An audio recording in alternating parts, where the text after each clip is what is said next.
Hey, good morning, everyone out there. I'm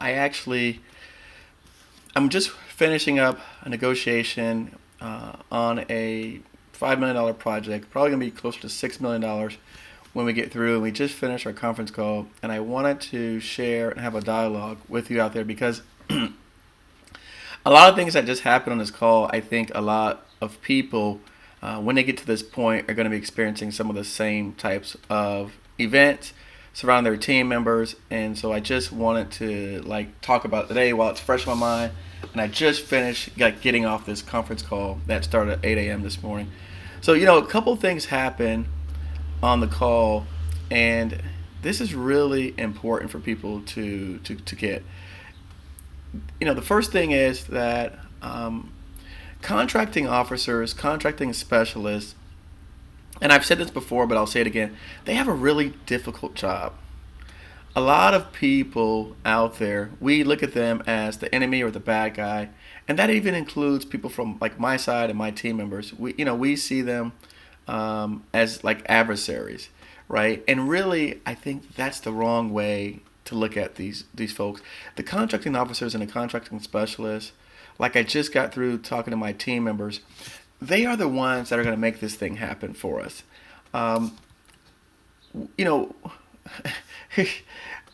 First of all, we should be thankful that we are in a position to where somebody is calling us with a contracting opportunity that is not publicly posted to do a negotiation and a potential sole source. That's kind of the way I look at this, right? That's the first thing. We should be thankful that someone is even calling us to give us contracts and opportunities that people are begging for out there. People want these things, people want contracts, people are begging for opportunities, and we're getting the phone call for them. So that's number one. I'm very thankful for that. I'm thankful that in the last few weeks I received 4 phone calls for negotiated jobs because the government right now, it's approaching the end of the fiscal year. September's a fiscal year, but they've got to get their monies allocated way in advance of September.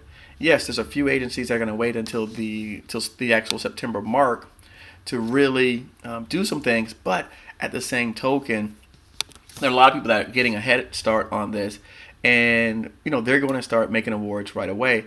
So we were fortunate enough to get a couple phone calls about contracting opportunities early, and this is one of them. Now, I got the actual email a few weeks ago about a bid, and it's a $1 to $5 million project, and it was a short turnaround.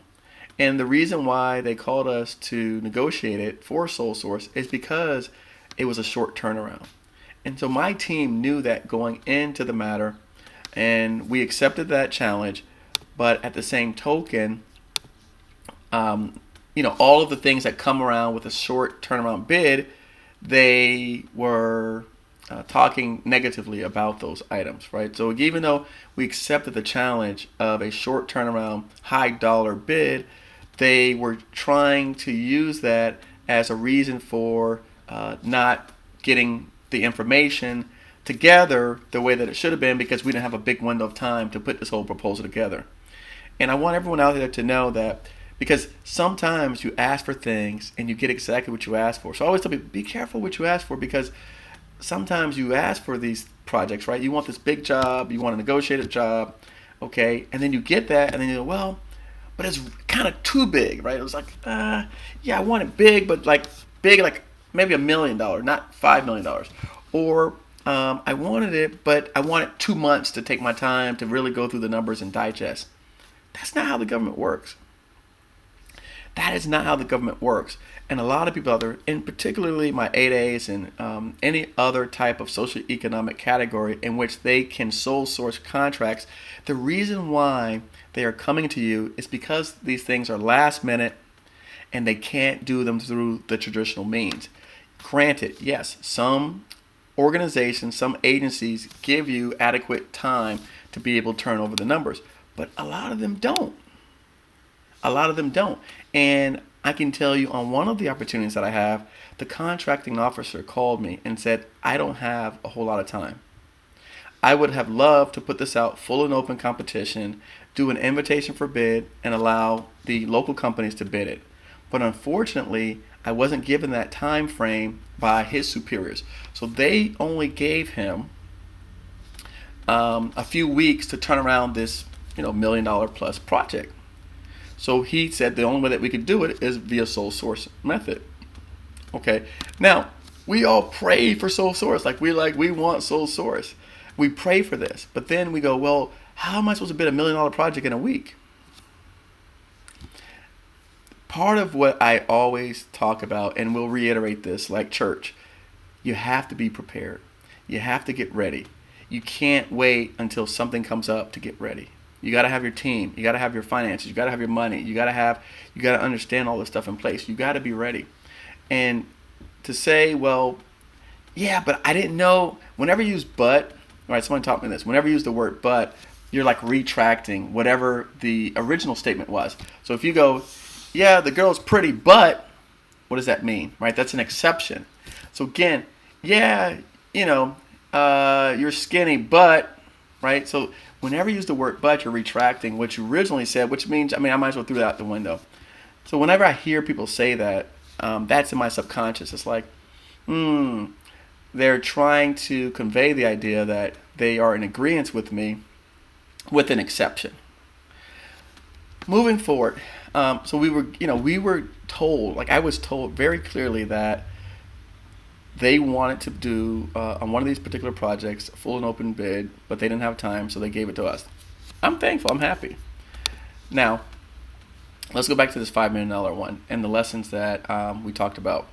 A couple of things that's really important to know, and this happened on my last project that was like $1.2 million.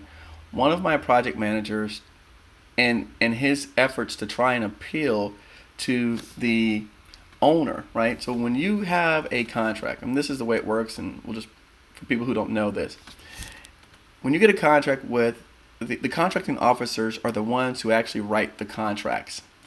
They are writing it on behalf of a client. So the client is someone else who you're going to be actually servicing. So that that's not the same people, the same entity.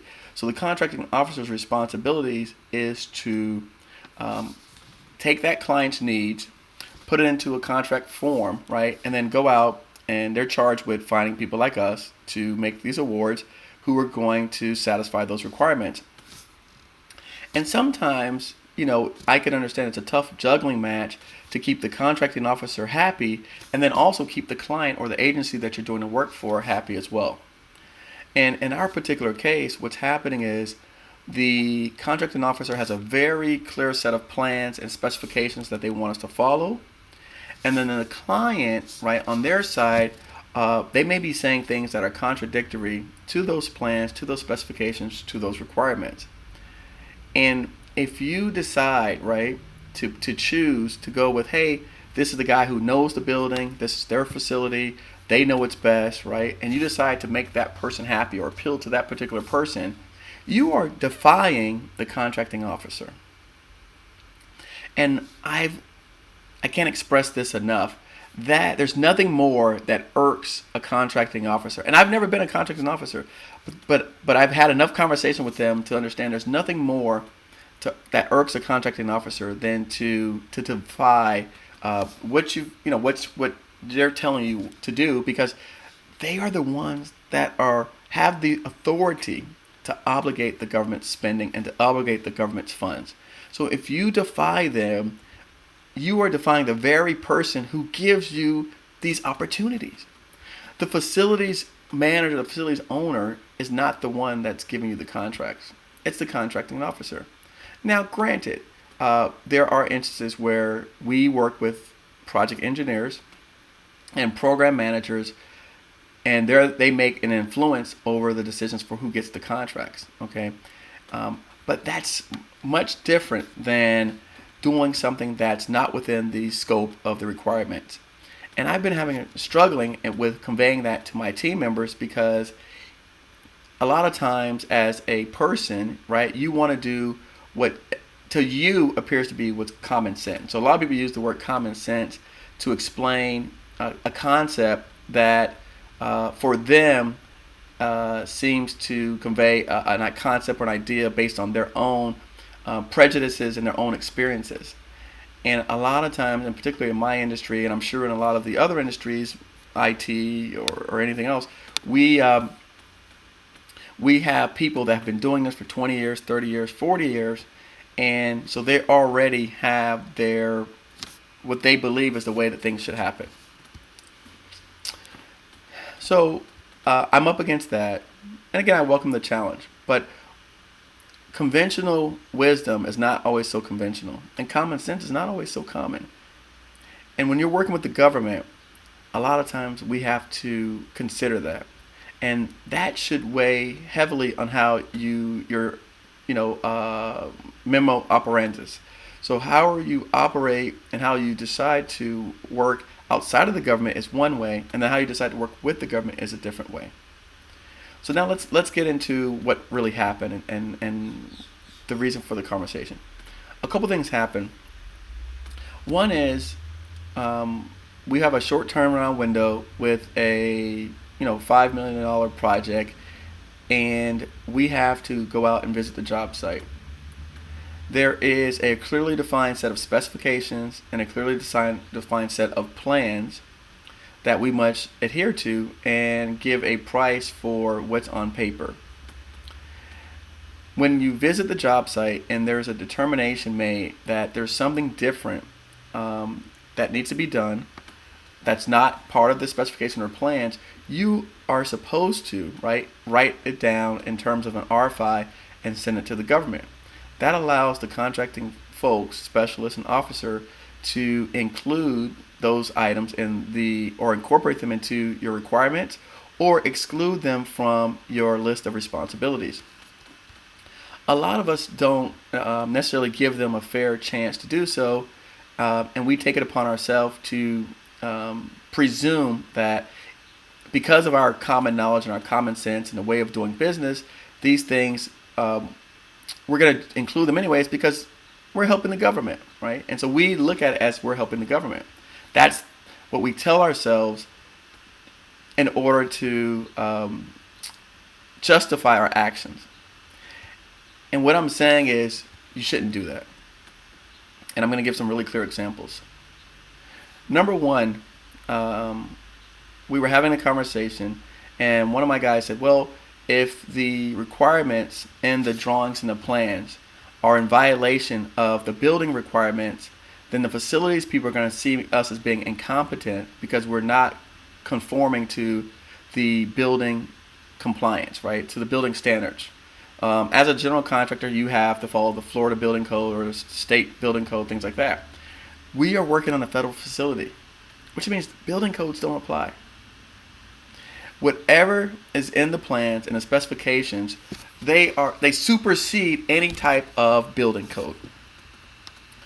So if you are having to determine whether or not you should follow your local building code or state building code versus what the drawings or the plans say, then you're mistaken. You're sadly mistaken, because I've never, in 13 years of working with the government, I've never had a building inspector, local building inspector, state building inspector, come on to any of my projects, right, to inspect them for code compliance. What happens is they have their own engineers, their own inspectors that they hire to ensure you comply with the specifications and or the plans and or the performance work statement that they've clearly defined and outlined. So saying that I'm using my common sense or my common knowledge to follow the building code because that's how it operates outside of the federal government, it makes no sense, and it's not justifiable. Okay, so that's one thing I'd like to point out. The second thing is, in trying to appeal to the owner of the building, we say, well, one of my team members made the comment that, for example, in our particular case, the government doesn't allow, they didn't allow for us to have contingencies or allowances on any of our projects, and they were very clear and specific about that.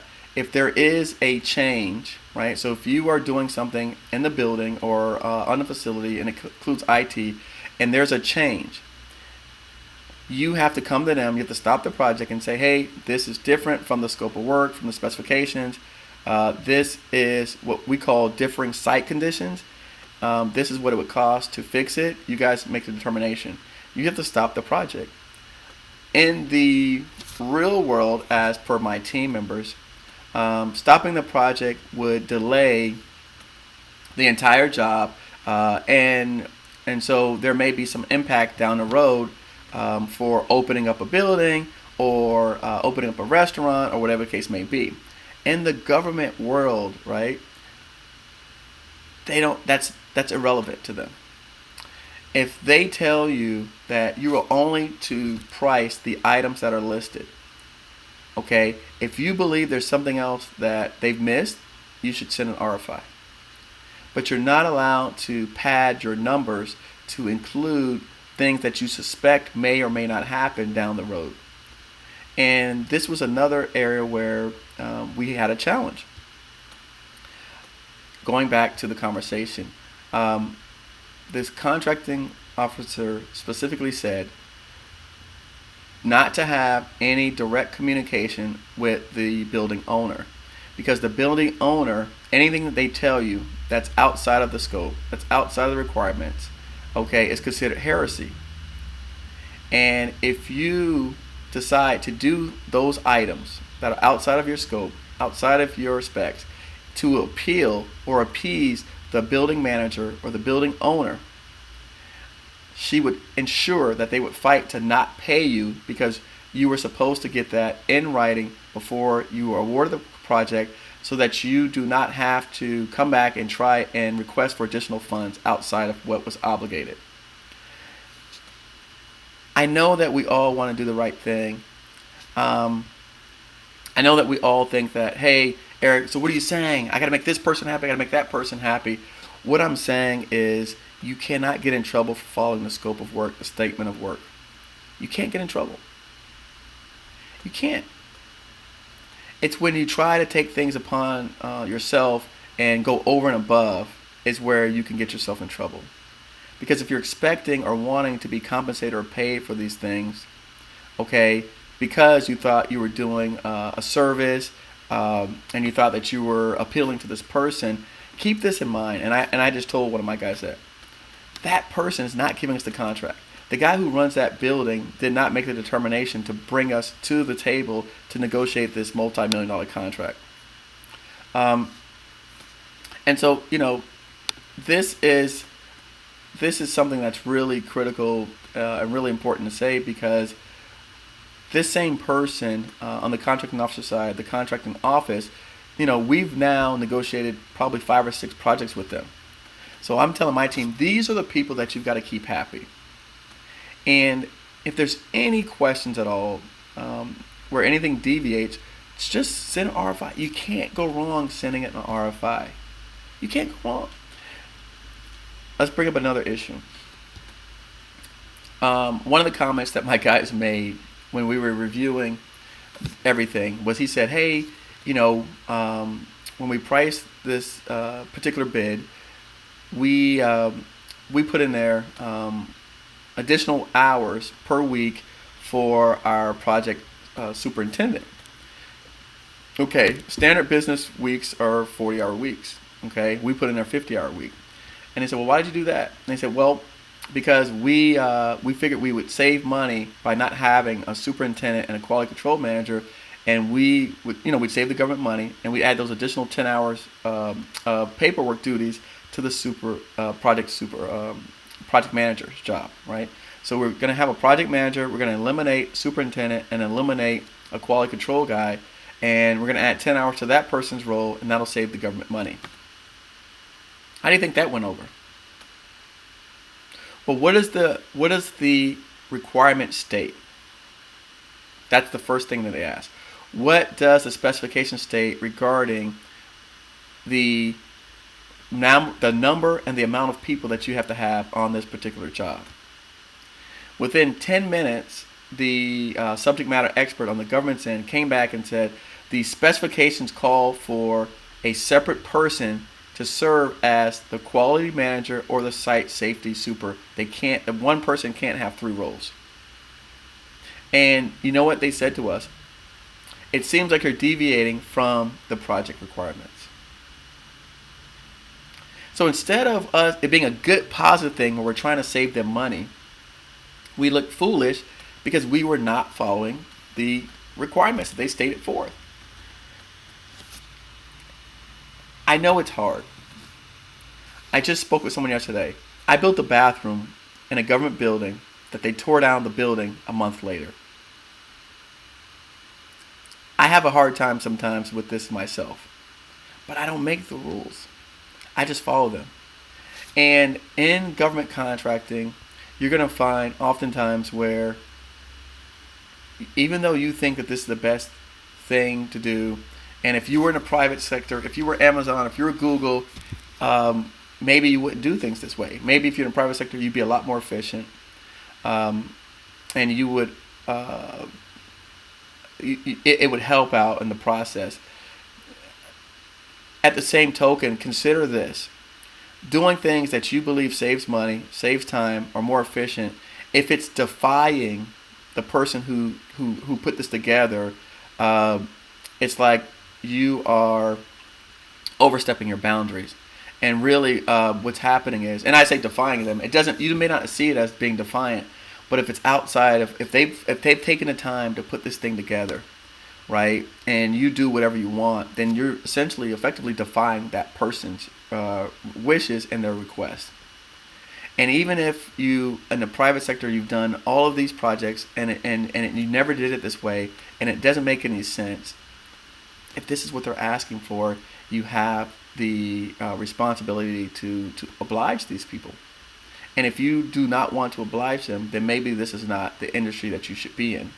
And I've had to have some real candid conversations with my people about this, because they're, everyone, I'm getting a lot of pushback on the matter. And like I said, I don't make the rules. I don't make the rules. I don't set the tone. I just tell people, right, explain it to them. These are the rules of engagement. And if you want to play the game, you've got to play by their rules. A lot, so it's just something that I thought I would want to come on and share and talk about, because I think a lot of us out here are really good at our particular industry and our space. And when you come over to this world, right, when you come into this federal world, they do things that are not, they're not necessarily conventional. They're not necessarily the way that you would have done them or the way that you think that they should be done. But it's not for you to go out and try and correct them or fix them or tell them, right, that their way is worse or your way is better. The time to do that is before you're issued a contract. The time to do that is before you're issued a award. The time to do that is before they obligate funds. You have the right and the freedom to convey all types of conventional wisdom and all of your expertise upon them before they you get into the point of doing a contract. But once you have the contract, it's too little too late. So, at the same token, if you decide that you want to play in this game and you want to play in this league, you got to understand like what these people are looking for and what they expect. And you just have to be able to give it to them. And the people that are successful, they get it, right? They've stopped fighting. They've stopped talking back. They've said, yes, sir, no problem, yes, ma'am. We'll get it done exactly the way that you want. And if the government says, look, build this building, right, without a parking garage. And you go, but the building needs a parking garage. And they say, build the building. You don't go, well, I'm not going to build a building without a parking garage. Like, build the building. On one of my projects, one of my team members, and working with the facilities manager, took it upon himself to do additional items, right, to help out the project move along. And in his mind and his heart, his intentions were all great. He did that, right, Eric, and again, I didn't know about it, but when we come back and we sat down and we did like an audit and we say, well, what happened? He says, well, I wanted to keep the project moving. I wanted to keep the project going. So we went ahead and did it. Like we sat down and we agreed in the field, and I put it in writing, and he agreed to it, and I agreed to it. And so we went ahead and made those things happen, and we kept that project going. Good job. What do you think happened when I actually had a one-on-one meeting with the contracting officer to find out how did they rate my project manager on that job? What do you think happened? They said to me they don't want that person on any more of their jobs. And in fact, if we were recommended for a contract with their agency and that project manager was the one that we proposed to use, they would deny us from being recommended to do the project. So this guy is sitting here thinking, right? He's doing the right thing and helping work with the facilities manager on site. He's sitting back and in his heart of hearts thinks that he's doing everything he can to make the job go expedient and to keep it going and to keep and get it accomplished in the time frame. And he got it in writing. The person that represents the agency that's on the ground signed it. But the people who wrote your contract, the people whose names are in the actual contract requirements that are the ones that you're supposed to be communicating with and getting things signed off for, that person's name is not on that piece of paper. So that person, yes, they're on there to help you open the door, to help you work through your issues. They can't obligate funds for the government. And if there's anything that I want you to take home from this video is that if there's any doubt, right, turn to your specifications, turn to your requirements, please. If there's any doubt, if there's any confusion out there, turn and make sure that whoever they said, if there's an objection, they have it in there. If they don't have it in there, ask. The person who signed off your contract, ask them, hey, look, if I have a problem, who should I talk to? Who should I direct it to? Okay? Ask. You can't go wrong when you ask and you get it in writing. And so yeah, I was embarrassed. I really was embarrassed because the contracting officer had already told me on multiple occasions. I communicated with my team on multiple occasions to follow the rules, to follow the guidance that's put it in writing, CYA, like we always say. And clearly, we get on a conference call and we do something totally different. So I was freaking embarrassed. Someone says they pay you to do, not to think. That's correct, Carol. That's exactly what it is. Follow orders, Donald Campbell, 100%. So essentially, change of scope is to be ignored to get the job done at all costs. So Rubik, it's not that change of scope is to be ignored to get the job done at all costs. If there's a change of scope, you put it in the form of an RFI and you let them make the determination. You don't take it upon yourself to do what you believe is best, which you do believe it's right. If you want to be paid for it. If you don't care about being paid for it, then you can continue to do it. But at the same token, don't come back and ask for money for things that you took upon yourself to do without getting permission. As a previous COR, I was telling the contractor, what does the requirement state? Just follow scope requirement. JB, perfect, spot on. This is exactly what it is, right? I'm going to read that again slowly. JB's comment says, as a previous COR, I always tell the contractor, what does the requirement state? Just follow the scope and the requirement. Folks, it's literally that easy, okay? If you're in a situation, right, and you're questioning what you should do, what JB just said, what does the requirement state? Follow the scope, follow the requirement. I don't know why we personalize this stuff. It's nothing to personalize. They are not personalizing it. So why do we personalize it? I don't get it, right? And why, well, Eric, they don't understand, and that doesn't make any sense. I don't know. I don't know what to tell you. I'm not really sure what would you like me to say. All I can say is that's the way it is. So, I just want to remind everyone out there, I just want to share that experience because it just happened this morning, a few hours ago. And like we're negotiating probably $10, $12 million worth of work. And I'm having to say the same thing over and over again. I've got multiple project managers, and I'm saying, listen, guys, you're embarrassing me now because they've said this to me, and I said it to you, and now I have to say it to this other guy, and it looks like we're not coming up to speed, right? And that's going to show some deficiencies on our part. So I don't want you guys to be in that situation. I want to make sure that all of you clearly understand the rules so that you know how to operate. And, I think there's some people on here that made some really good comments that are important. But yeah, absolutely. I just want to share that because there is no, how do I say it? Like I said, there's no like wiggle room for ambiguity. It's black and white or nothing at all. All right. Hey, look, I hope this helps some people out there. Oh, wait, someone just said something else. Let me just real quick. I've heard military men say here all the time at Fort Bragg, they only want to do, and if they want your opinion, they will think for you. They just want to do. They're not asking for your opinions. Don't give it to them.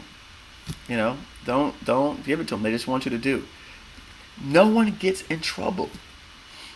Oh, that just brings up another point, Carol, based on what that comment, like I said, is that, these people, when we are doing something that's outside of the scope to appeal to the owner or the project owner, the engineer, the person that's not the contracting officer. When we're doing something outside of the scope to appeal to anyone other than the contracting officer, and we go out and do these things, and we are essentially like obligating the government to give us more money for this. I don't know this for sure, but I believe that the contracting, the COR, the KOs, they're getting penalized for what we did. So I think that there's some sort of a red flag or a mark that comes upon them, where is why they're so adamant about just follow the guidelines. Because if they have to go back up to their superiors and request more funds for this project because you did something that was not approved, then I believe they're getting dinged. And so if you look at it from that standpoint, maybe it'll make you more conscious and aware of your actions. So you're thinking about not yourself, you're thinking about that person. And it's like, wait a second, am I doing something that's going to get that person in trouble?